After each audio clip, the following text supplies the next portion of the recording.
يا أيها الذين آمنوا اتقوا الله وآمنوا برسوله يؤتكم كفلين من رحمته. Called fiqh, you have this thing called hadith science, you have this thing called tafsir, you have all these different sciences. Okay.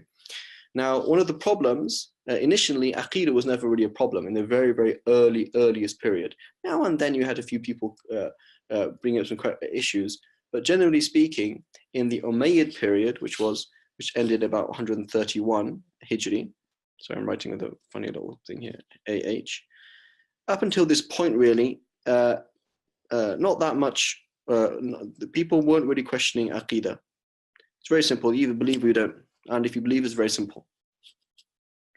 And that's how most Muslims are today. Right? Most Muslims are today. So I'm a Muslim and I understand what I believe, and that's the problem. Now, in the recording, we spoke about the problem. So what we have then is over time, this is the end of the Umayyads. With the beginning of the Abbasids, the Abbasids had a huge love for knowledge, and they were also and going back to the Umayyads. Under the Umayyads, it was very much an Arab dominant system, in that Arab culture was dominant, their thoughts are dominant, and there wasn't that much room for other opinions.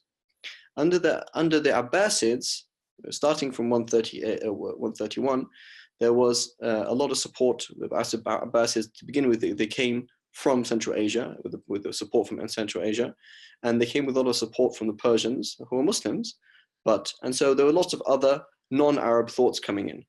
They had a great love for learning, and so and education, and so they had lots and lots of works from the other civilizations, like the Greek civilizations, Indian civilizations, Persian civilizations, translated into Arabic. And so with this huge influx of new ideas, we had a number of different approaches. Some people came along and they said, we like non-Islamic ideas.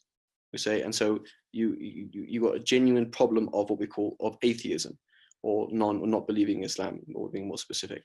So we had complete that on one side. So these new learned people, they're learned and they were against Islam. They did exist. Let me just type this, makes it a bit easier.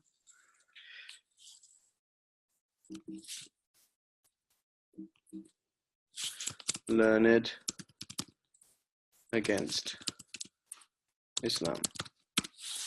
On the other side, you get other people who were learned and they were apologetics. They involved, engaged in they're apologists. Okay. And then on the other side, we get people who are just sticking to the Sunnah, quote unquote, sticking to Sunnah, quote unquote. And so, i.e., what do? We do what our forefathers did, which was the Prophet ﷺ said this, Allah says this, full stop, not engaged. So they were conservative,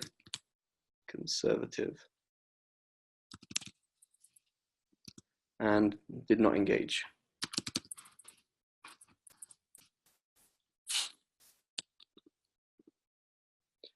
Apologist, yeah. So what does it mean to be it doesn't mean you're apologizing. It means your job is answering these problems. So these people come along, they say very clever things. Okay, I'm going to move this a little bit. They come on, so it's not that you're apologizing for anything. It means you're defending the religion. So they came along and they said, you know what, there's a problem here. These people are a danger that didn't exist before, and we can't just ignore them. And so we're going to come along and we're going to defend Islam. We're going to explain that Islam makes sense, that it's fair, that it's nice, that it fits with the mind. Because a very important thing here comes with particular Aristotelian thought that comes in is logic.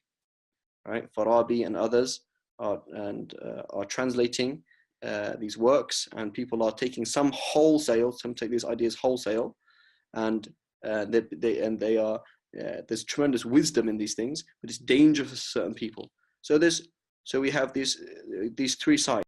To be the first to receive more great videos like this as they're released, click that subscribe button.